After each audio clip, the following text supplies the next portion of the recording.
이번 시간은 물건건이라는 글자에 대해서 공부해 보도록 하겠습니다. 이번 시간을 통해서 여러분들은 물건건이라는 글자가 어떻게 만들어지고 어떠한 뜻을 가지고 사용되는지 정확하게 이해할 수 있으실 겁니다. 그러면 물건건이라는 글자에 대해서 공부해 보도록 하겠습니다.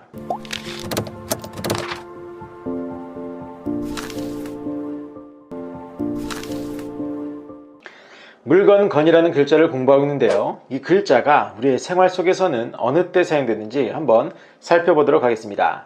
먼저 문건이라고 할 때 그 문건에서의 건자가 바로 오늘 배우는 글자입니다. 그리고 물건이라고 할 때 건자 또한 오늘 배우는 글자고, 무슨 사건이라고 할 때 건자가 바로 오늘 배우는 글자입니다. 그리고 요건이나 조건이라고 할 때 그 건자가 바로 오늘 배우는 물건건이라는 글자입니다. 자, 이렇게 보셔서 아시겠지만 오늘 배우는 글자 또한 우리의 생활 속에서 아주 많이 사용되는 것을 알 수가 있는데, 그렇다면 이 글자는 과연 어떻게 만들어지고 어떠한 뜻을 가지고 있는지 살펴보도록 하겠습니다. 먼저 이 글자의 속성을 살펴보면 이 글자의 속성은 회의입니다. 회의 결합에 의해서 만들어진 글자다라고 보시면 되겠는데, 어떠한 글자들이 결합을 했나 살펴보면 이 글자의 모양을 가만히 보세요.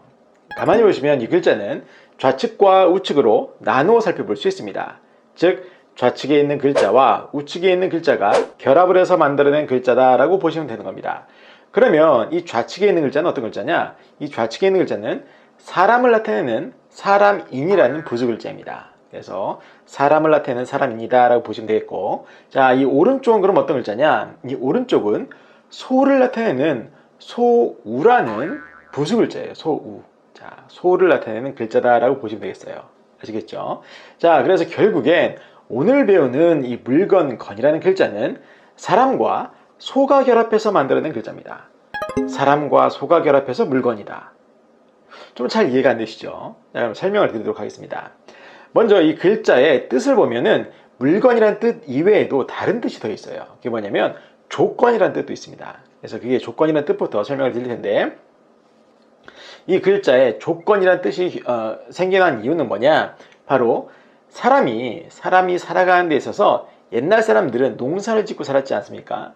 바로 그겁니다. 그렇게 농사를 사람이 지어갈 때 농사를 잘 짓기 위한 조건 중에 가장 중요한 조건 중에 하나가 바로 이 소가 있냐 없냐에 따라서 결정됐다고 합니다. 그래서 조건이라는 뜻도 있는 것이고, 그리고 옛날 기준으로 지금도 마찬가지지만 옛날 농사 짓는 사람들의 부를 결정했던 것이 바로 뭐였냐면, 물론 땅이 얼마나 크냐 그것도 중요하겠지만 소를 몇 마리 가지고 있냐가 굉장히 중요한 척도였다고 합니다. 그래서 부를 결정하는 조건이 바로 소였다라고 해서 그 조건이라는 뜻이 있는 겁니다. 이 글자에는.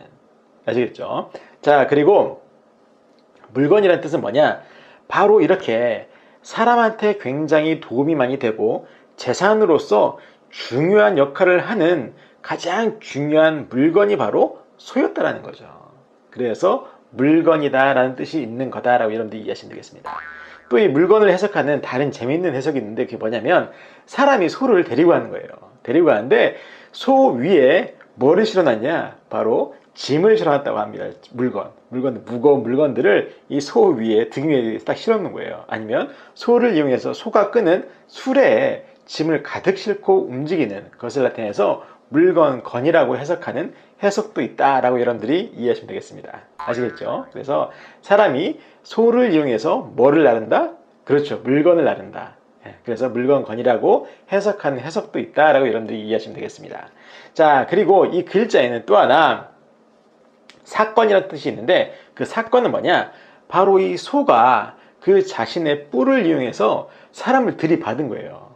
사람한테 상해를 입힌 거죠. 그래서 그러한 소가 사람을 들이받아서 일어난 어떠한 사건이다라고 해서 사건의 뜻도 있다라고 하는 그런 해석이 있습니다. 그래서 이 글자에는 조건, 물건, 사건이라는 뜻이 다 있는 그러한 글자다라고 보시면 되겠어요. 그래서 여러분들이 이렇게 소 때문에 벌어지는 그런 여러 가지 일들을 담은, 그런 뜻을 담은 글자다라고 보시면 되겠습니다. 그래서 평소에 여러분들이 어떤 사람이 소를 이용해서 무거운 짐을 나르는 모습을 보시거나, 아니면 농가의 부를 결정을 할 때 그 집안의 소가 몇 마리인가를 이렇게 세면서 몇 두 하면서 굉장히 분홍이네 라고 할 때 그럴 때마다 여러분들은 물건, 건이라는 글자를 연상을 하시면 아주 쉽게 바지가 될 거라 생각이 듭니다. 그래서 이번 시간은 물건, 건이라는 글자를 살펴보았고, 이번 동영상이 도움이 되셨다면 좋아요와 구독 버튼, 그리고 도전 골든벨도 꾹꾹 눌러주시면 감사하겠습니다. 이번 시간도 수고 많으셨습니다.